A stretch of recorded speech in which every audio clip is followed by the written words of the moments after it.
I think I just read the best comment for today. This comes from, I'm probably going to butcher this handle. Lachransi FX, all right, says this man sleeps well dressed. I do. I do. All right, let's get straight into the news, guys. So we've got a pretty clear weakness suggested in the dollar, and as far as the technical analysis is going, it is supportive of the fundamental outlay. So it's nice to get some synergy between the technicals and the fundamentals, and we're seeing them come together beautifully in the dollar. All right. David Problem says, "Good day, Mr. Waisi. Any clue as to where to watch the Fed decision?" Check on Bloomberg, guys. YouTube, Bloomberg, or you can check the Bloomberg channel on DSTV. All right. Shout out to Selby.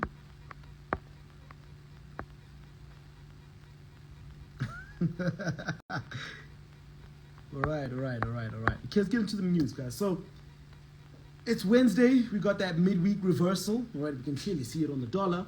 More in midweek morning, and we're poised to see, I think, strong performance across the board.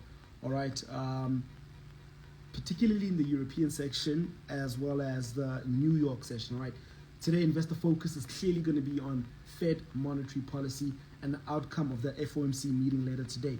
Now, in as far as other assets go, guys, I think the main talking point for today, in my opinion, is undoubtedly going to be gold. All right, and the performance as we saw that surge yesterday. All right, breaking above the previous lower high that we created on Monday. I'm lying, not the lower high, but the high that we created on Monday morning. All right, so if you dial your minds back to Friday, we got that lower inflationary data, and that began a risk-on rally. All right, meaning risk assets were up, and I was a buyer on gold on Friday. I held it till Monday morning. Monday morning, we created a new high, and since then, we've been in a deep pullback. All right, so Monday, European session, gold was down. Tuesday, gold was down. We saw a resurgence yesterday in the price of gold, and we ended up breaking above the previous high, creating a new high. All right, so clearly, gold is beat. The bulls are clearly in the driving seat, and as far as gold goes, and I think that the reason why, besides monetary policy and the key economic data that we're getting, is because of that increased appeal that it has, because of the fears that the Middle East tensions are widening further, guys. All right, now I feel like to see where gold is going to go, to see where the rest of the market could potentially go, we need to unpack the data from yesterday. All right, now the data that we got yesterday was consumer confidence as well as job openings. Now, in as far as the U.S. labor market strength is concerned, it appears to be moderating, guys, due to that long-term maintenance of high interest rates. All right, we're starting to see the labor market start to roll over. Now, the unemployment rate in June sits at 4.1%. All right, which is the highest in more than 2 years. Also, we found that job openings are growing steadily. All right, job vacancies in June came in at 8.18 million versus the expectation of around 8 million flat. All right, so we're seeing 0.18 million more jobs vacancies than expected, right? Which is suggesting that the labor demand has moderated down from 8.2 million job openings all the way to 8.1, but it is still high. All right, now going back to gold, guys, I think that fears of an all-out war between Israel and Iran have deepened significantly. All right, overnight there are some reports that showed that Hamas leader Mr. Ismail, I'm gonna fuck up this name. His name is Ismail Haniyeh. Yeah, Ismail Haniyeh. Can someone check online how to pronounce that? I probably butchered it. All right, and if I did, apologies, and may his soul rest in peace. But he was killed in an Israeli airstrike in Tehran, guys. So we've got tensions between Israel and Iran really, really heightened at this point, guys. All right, now this has prompted fears of a retaliation from Iran, which would diminish completely hopes of that ceasefire that was coming along. And what it's going to do, in as far as the commodity space is concerned, I'm reading that comment from Raela Universal. Honey, yay. Ishmael Ariyeh. Guys, come on. Guys, the man just passed away, all right? Let's just, yeah, let's not joke around too much on that front. But yeah, I think the safe haven appeal and the demand from gold is coming because of this attack. You guys need to note that in the Middle East, Israel and Iran are the two nuclear superpowers. So if we have an all-out war between Israel and Iran, then it risks really destabilizing the Middle East. Now, the reason why this is important, all right, gold is seeing benefits from that because of all this uncertainty. But I think that the main beneficiary, if we have an all-out escalation of the war, is undoubtedly going to be the price of oil, all right? Even though we've been in a pullback in as far as the price of oil is concerned, I fear that if we have an all-out escalation in this war, then the supply of oil is definitely going to be affected. And if the supply of oil is going to be affected, then we need the demand to keep up with the supply. And if it doesn't, then the price of oil is going to go up. And if the price of oil goes up, we're going to have inflation, all right? And if we have inflationary pressures being added by this war, it's going to undo all of the good work that the Fed, the BOE, and the ECB has done in bringing inflation close towards a 2% target. And they will be forced, if that inflation is imported, they will be forced to keep interest rates higher for longer, which benefits the dollar and is to the detriment of all other risk assets. So that is how to make sense of this wider geopolitical conflict. You need to draw the links in all the other things that will be affected in the markets, right? The war itself is not so much of a crisis. The war itself is not so much of a crisis if you minus the human casualties, all right? Nobody wants to see people dying, of course. That's not what I'm advocating for, all right? I'm talking about what impacts are they going to be on the global supply chain? What impacts are they going to be on the global supply of oil? What impact is going to be on inflation, all right? Which ultimately affects interest rates, all right? And that is what is going to drive long-term currency directions, all right? Shout out to Marcel Human. Better late than never, bro. All right, now, I think we need to talk about what we can expect from the main event today, which is the FOMC, all right? And as far as the FOMC meeting is concerned, I think Fed Chair Jerome Powell is more than likely expected to reiterate the same things that he has, all right? The key talking points: inflation has returned to a path that leads towards the central bank's target of 2%. We're clearly seeing that, guys. If you look at the past 2 to 3 CPIs, look at the past two to 3 PCEs, we are clearly on a path that leads down towards 2%, all right? I think that Jerome Powell may also highlight the rising risks to the labor market, all right? I spoke about that yesterday, guys, that high interest rates suppress consumer spending. If you suppress consumer spending for long enough, you start seeing the effects of that on retail sales, on GDP, all right? And if retail sales go down, that means that you find that businesses are booking less of a profit, all right? That'll start by not hiring anymore, all right? That'll be the first step. They'll keep the employees that they have and they'll stop hiring, all right? To bring forth a balance between their income and expenditure. And if these interest rates are held high enough for long enough, then it starts to deteriorate to the point where they start letting go of employees, all right? Now, if you scale that up to the thousands and thousands and millions of businesses that are in the US, you start to see a large number of layoffs, all right? And that is what the Fed does not want to see, all right? Even though they need to kind of break the economy before they can fix it, they still need to retain some semblance of labor market stability, all right? Because if we have an unemployment recession created, that'll force the Fed to abandon the plans that it has to cut interest rates with precision and at the pace that they deem is necessary. If we have an unemployment situation, all right, where NFP is starting to go below 150, then I think it puts the Fed in a precarious position where it could cause them to cut rates faster, quicker than they would have otherwise, and at a larger scale, which will send the dollar into a free fall and risk assets will be hella bullish, all right? That is a crisis. That is a scenario that the Fed does not want to see. And I think that he's going to have to outline where the balance of risks reside, okay? Because inflationary pressure is not now the main risk. Now the main risk, because inflation is returning towards 2%, becomes, can the economy sustain losing jobs at a decent enough pace to get inflation down to 2% before we create a crisis. That is the main talking point right now. And I think that tonight, traders are going to tune into the FOMC meeting to kind of see where we are on the path ahead, and as far as that is concerned. Another question Jerome Powell is going to be expected to answer is that in light of declining inflation and in light of a moderating labor market, do we then price in 1 to 2 interest rate cuts or 2 to 3? All right.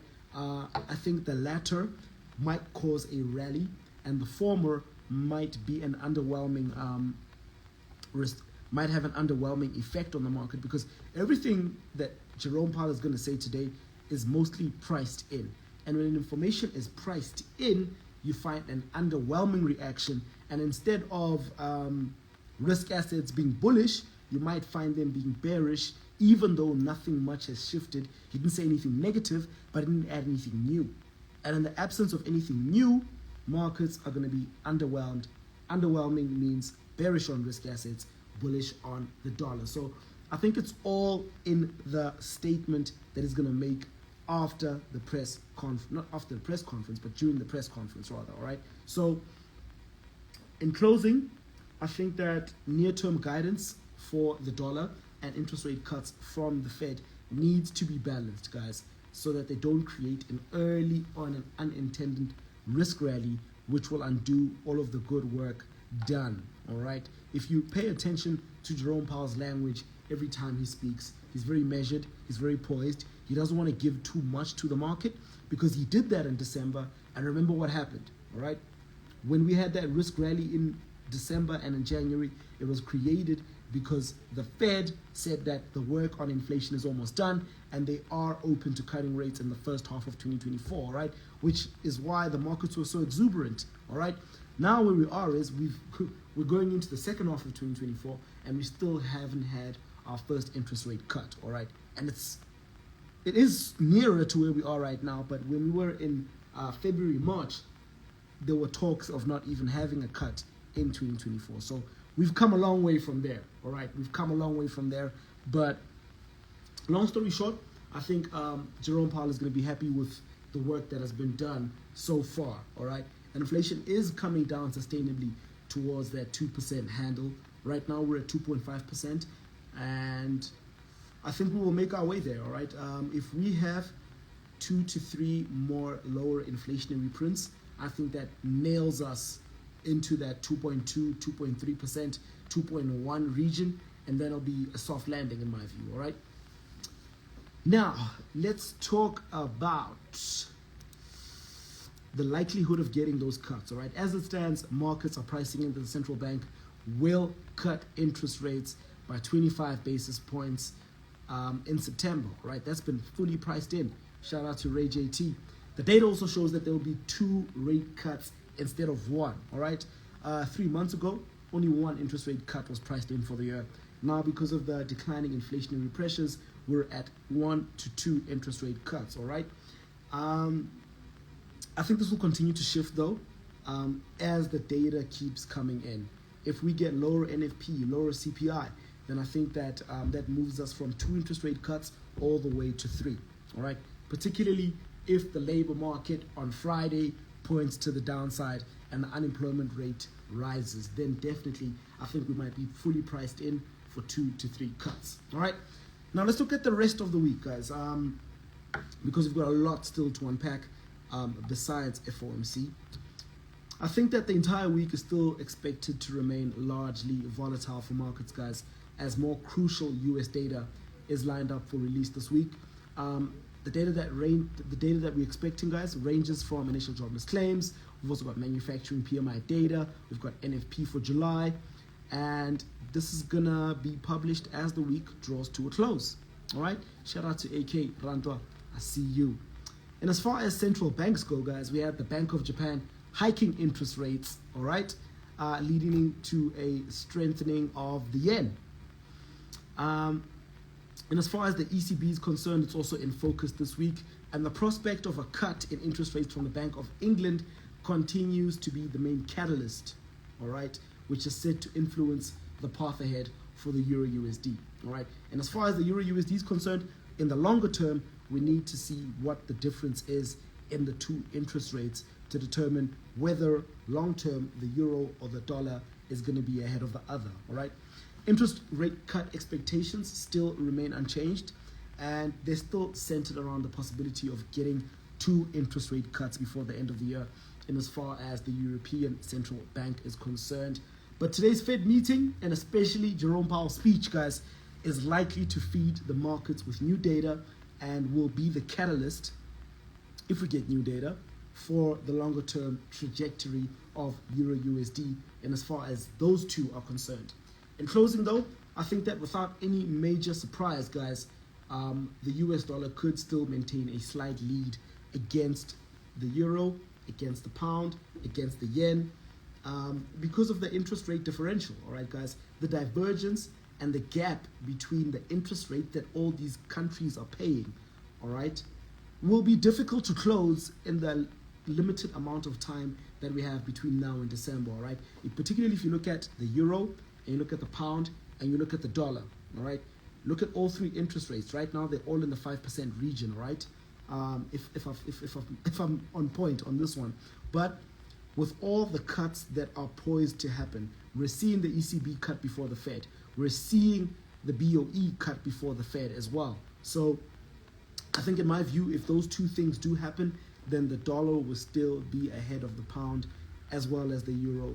But and as far as other risk assets are concerned, it's a completely different ball game, all right? Because we know the rand pays a higher interest in as far as it's compared to the dollar, right? I think for the rand, we're sitting between 8 to 9%, and for the dollar, it's 5.25% to 5.5%, all right? So, I mean, the math is pretty easy. Having rands pays more interest than having dollars. However, there's nuance to be observed. Holding on to dollars provides you with safe haven appeal, particularly in volatile times such as these where you've got geopolitical instability, all right? So it's not just about which currency can pay investors the most. It's also about weighing the balance of risks, all right? So, yeah, that's what we have for today as far as the Daily Pulse is concerned, guys. I've got about 4 minutes to take the rest of your questions, guys. Bring them in down below. Let me know what your thoughts are on tonight's FOMC. In my view, like again, I just unpacked it for you guys. I think that we are bullish on risk assets tonight at tonight's FOMC if Jerome Powell gives further guidance that we could get more than 2 interest rate cuts for the year. That's all the markets are interested in right now, all right? We're really fully priced in September because inflationary pressures are coming down towards 2%. So the work, to a large extent, has already been done, okay? So what we need to look for is the answer to this question. How many interest rate cuts do we get for the year? Look for that answer. And if markets get that answer, then we are in a buyer's market in as far as risk assets are concerned, ladies and gentlemen, all right? Thank you so much for joining me today. I look forward to your comments.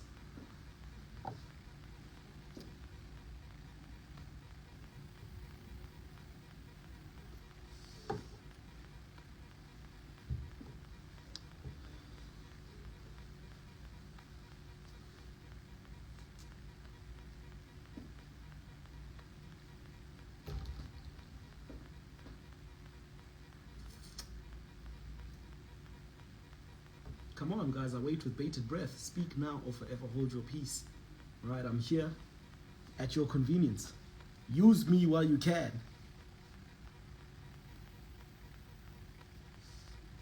All right, great questions. All right, I'm going to address the first one. Official list says, how does FMC affect stocks? All right, so if we have inclination that interest rates are going to be higher for longer, it'll be negative for stocks. If we have an inclination that we might get 2 to 3 interest rate cuts, then it'll be positive for stocks. If he says nothing and just comes out to say interest rates are staying the same at 5.5 to 5.25%, and that inflation is coming down, but the Fed is still going to be way to be data dependent before cutting interest rates, then I think that's bearish for risk assets and bullish for the dollar. It's all in the language and what he says in as far as the forward-looking guidance is concerned. Iceman says, should we expect a spike at tonight's FOMC? If we get any new information, definitely. Abraham Investments, guys, do not forget. Abraham actually just made a great point, guys. We're still in earnings season. Microsoft reported disappointing earnings, if I'm not mistaken. I'm not too, how can I put it? Because I'm not trading stocks this week, I haven't really looked at the earnings. But guys, if you are inside NASDAQ, if you are inside S&P 500, if you are inside Dow Jones, then definitely look for the tech earnings, all right?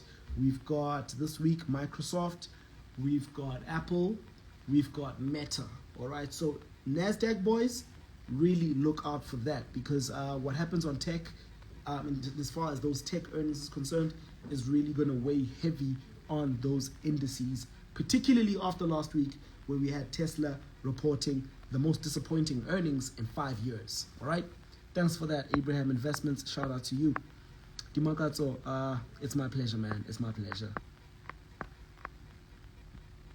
San says bias on USD JPY. I'm in support of a weaker dollar because of the monetary policy outlook going forward, and because Japan, the Bank of Japan, or the BOJ, has raised interest rates overnight. All right. All right, and that's all the comments for today. Abraham Investments, it's my pleasure, my G. Thank you so much for joining me, guys. Fastest 30 minutes online has come to an end. I will see you guys tomorrow. We'll be looking at, let's see what data we're unpacking. Initial jobless claims, manufacturing PMI as well. All right, so we've got a whole lot of employment data and economic growth data to unpack. And as far as the S&P Global US Manufacturing PMI is concerned, and the ISM Manufacturing PMI as well. All right, Benji, it's my pleasure, my friend. It's really my pleasure. Thank you guys for joining. Bias on gold. I'm bullish on gold all the way to the moon. But remember, there are going to be pullbacks. Expect some volatility in as far as that's concerned. But in terms of the longer term outlook, I am bullish on gold, barring any surprises from Jerome Powell tonight. All right. That's it for today, guys. Thank you so much. Take care, everybody. Shout out to Karabo Moloto, Tiliso, Irvin, Il Chronic. Shout out to you.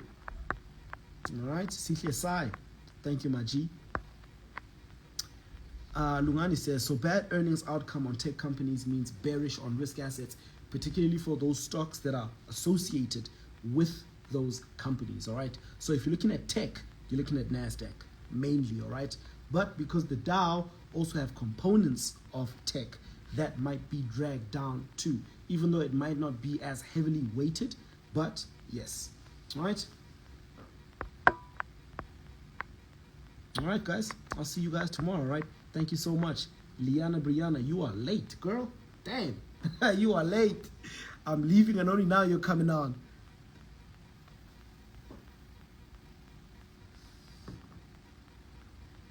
Like Kahiso says, if tech earnings comes out negative, what happens? Then you're going to see NASDAQ sell off. You're going to see the S&P 500 sell off. You're also going to see Dow Jones sell off. All right, guys. And as far as tech is concerned, it is heavily weighted on these indexes. All right, so they really, really affect the volatility and the short-term direction. However, the longer-term direction will undoubtedly be driven by monetary policy. I'm always telling you guys this, all right? Monetary policy will drive the long-term direction of all of these assets. But in the short term, it's going to be stuff like the earnings, as well as the Fed meeting today, all right? But that falls under monetary policy, so much ado about nothing. All right, guys, take care. Have a good one, and we'll see you tomorrow.